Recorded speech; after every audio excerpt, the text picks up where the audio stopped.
conversar sobre diagnóstico radiográfico. O clínico já matou. Já viu quando que a gente deve desconfiar ou não da impacção, né, ou do desvio irruptivo do canino, né? Voltando lá na aula de primeiro molar, a gente conversou sobre a diferença de dente impactado ou dente incluso, né? Então, impacção realmente ele está travado, então nem sempre um desvio de rota tem uma impacção, mas é comum estarem presentes. Um dente com desvio de rota é comum ficar impactado, certo? Só para esclarecer, quem tiver dúvida, volta lá na aula do primeiro molar, que eu falo sobre isso e defino bem esses termos. Então vamos lá, já avaliamos nossa característica clínica, palpação, a característica do dente, avaliamos o grupo de risco, meninas, braque, né, face mais curta, e agora vamos, já desconfiamos, não sentimos a bossa vestibular do canino lá em cima, joia?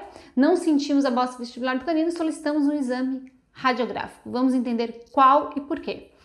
Bom, sempre que a gente observar numa imagem panorâmica, isso a gente também traz da literatura, a gente tem um trabalho de 92 do Lindauer que fala bastante sobre isso, dessa característica radiográfica observada numa radiografia panorâmica. Sempre que na radiografia panorâmica o canino sobrepor a raiz do incisivo lateral, nós temos um canino posicionado por vestibular ou por palatino a este.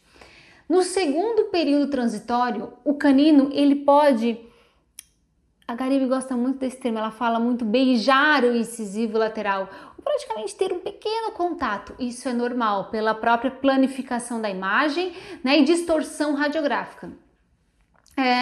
Mas ele não está por vestibular com a imagem sobreposta. Se ele está com a imagem sobreposta, ele está por vestibular ou por palatino. Importante, no segundo período transitório. Esse é o momento do diagnóstico. Sempre vem a pergunta, uma radiografia no WhatsApp, né? Juliana, nesse caso, estou preocupada com o canino, vai ver a radiografia lá do primeiro período. Não, porque já está começando a sobrepor a raiz do lateral lá em cima. Ainda não é o momento de avaliar, o paciente ainda vai ter crescimento, a gente ainda vai ver a disposição desses dentes de uma outra forma no segundo período, certo? Então, o diagnóstico do canino, ectopia do canino superior, se dá no segundo período transitório. Bom, a partir daí, da imagem panorâmica, que eu vejo essa sobreposição do canino em relação à raiz do lateral, eu tenho que entender se ele está por vestibular ou por palatino. Sendo que, quanto mais inclinado estiver este canino, Lindauer ainda distribui o incisivo lateral, divide o incisivo lateral em 4 zonas, 1, 2, 3 e 4, né? Sendo que na zona 1 é quando ele está tocando ligeiramente a raiz do lateral, tranquilo, normalmente o prognóstico é bem favorável, né? Do canino vir vertical, esfoliar o canino descido e ter a sua rota normal. Agora, quando ele está na zona 2, 3 ou 4, quanto mais para mesial, pior é o nosso prognóstico, certo? Isso em norma na radiografia panorâmica. Ele ainda fala que uma angulação em relação à linha média maior que 25 graus, então quanto mais mesial ele estiver e mais inclinado ele estiver em relação à linha média, pior é o prognóstico. Prognóstico, eu digo, mais difícil o nosso índice de sucesso, menor é o nosso índice de sucesso, mais difícil é obtermos uma resposta favorável no nosso tratamento interceptivo. Não quer dizer que nós não vamos fazê-lo, nós vamos fazer o tratamento interceptivo igual, certo? Mas o prognóstico é menos favorável. Joia? Então, sempre que eu tiver o canino sobreposto à raiz do lateral, ele está por vestibular ou por palatino. Aqui, por exemplo, eu tenho uma radiografia panorâmica, tá distorcida, acho que aí para vocês, né? A imagem não favoreceu muito quando ampliou no slide, mas a gente vê aqui sempre o canino sobreposto na zona 2 ao incisivo lateral. Tenho que desconfiar de desvio de rota. Joia?